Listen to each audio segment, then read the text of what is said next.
Upper primary শিক্ষক নিয়োগ নিয়ে গুরুত্বপূর্ণ আপডেট রয়েছে, ভিডিওটা মন দিয়ে দেখো, আশা করি অনেক প্রশ্নের উত্তর পেয়ে যাবে।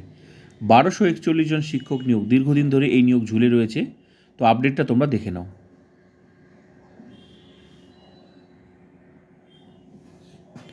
উচ্চ প্রাথমিক স্তরে 1241 জন প্রার্থীর নিয়োগ নিয়ে সিদ্ধান্তের জন্য কলকাতা হাইকোর্টের কাছে 8 এপ্রিল পর্যন্ত সময় চেয়েছে শিক্ষা দপ্তর।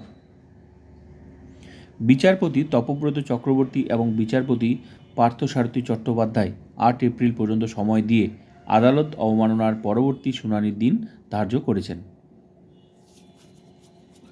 ওই দিন শিক্ষা দপ্তরের প্রধান সচিব বিনোদ কুমার, স্কুল শিক্ষা কমিশনার কৌশিক সাহা এবং স্কুল সার্ভিস কমিশনের চেয়ারম্যান সিদ্ধার্থ মজুমদার ভিডিও কনফারেন্সের মাধ্যমে শুনানিতে যুক্ত হবেন। প্রসঙ্গত, প্রায় 10 বছর ধরে এই নিয়োগ ঝুলে রয়েছে আইনি জটিলতায়।